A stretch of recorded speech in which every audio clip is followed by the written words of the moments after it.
Hi, I'm Walt Wheeler, Sovereign Grand Commander of the Northern Masonic jurisdiction of the ancient accepted Scottish Rite. I've been involved with the Masonic fraternity for as long as I can remember. My dad was a very active Mason, and I remember going to the Masonic temple when I was just a little tyke and wandering around and looking through the various halls and closets and going up back stairways and sitting in the master's chair at the lodge as just a little kid.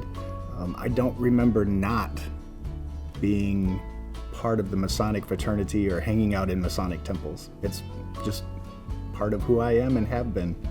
My Masonic experience started with DMLA, and I was very active in that. And as soon as I became 21 years old, there was no doubt in my mind I was going to become a Mason. From there, I joined the Scottish Rite. One of my DMLA advisors, when I was 15 years old and playing Jacques DMLA in the DMLA degree, said, "Someday you're going to be Constance in the 32nd degree." And I had no idea what he was talking about, but he was prophetic. I was honored to be coroneted a 33rd in 1997 in Grand Rapids, Michigan.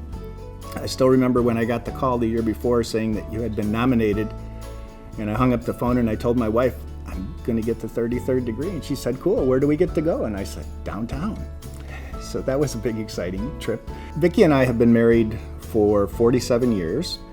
We have 3 children. Andrew is our oldest son, Justin is our middle son, and Tyler is our youngest son. My oldest son, Andrew, is a member of my lodge, Grand Rapids Lodge number 34. I always call it Grand River Lodge because that was the name of it when I joined almost 50 years ago. One of the challenges of being the Sovereign Grand Commander is you actually have to move away from your home. My wife and I have lived in West Michigan our whole lives, and now we will be residents of Massachusetts. And so being away from the family, that's going to be a little bit hard to get used to, but the opportunity to help the fraternity and to make a difference in Freemasonry, we feel was worth the sacrifice.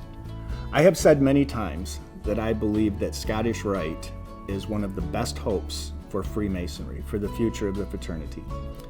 And I believe that. And I believe that working with the southern jurisdiction of Scottish Rite and the Shrine of North America and working with our Grand Lodges, that we can fundamentally change our fraternity and we can move our fraternity into the 21st century. And I believe that the Northern Masonic jurisdiction plays a big role in that because we have the staff, we have the resources, we have the skill sets necessary to make that transition happen.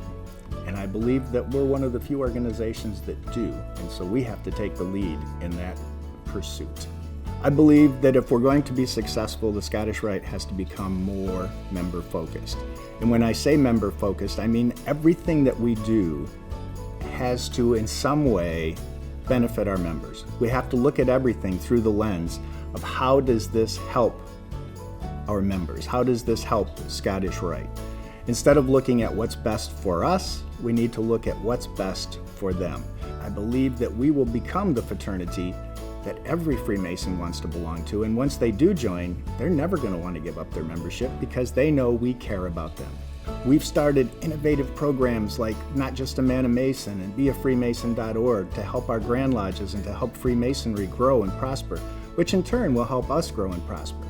One of the innovative ways that the Northern Masonic jurisdiction has helped with an online presence is through Thursday Night at the Rite. This program, when it first started, I think many of our members were a little apprehensive. But once they saw what it was and once they got involved, it has been just a tremendous, tremendous opportunity for our members to see degrees, to join together, to have that camaraderie. Thousands of our members join at every viewing opportunity. And I have no doubt that we're going to try to enhance Thursday Night at the Rite and do even more opportunities for things like that for our members to enjoy and to learn. We're never totally there, but Scottish Rite is a big step in obtaining further light in Masonry, which is the goal of every Master Mason, or should be.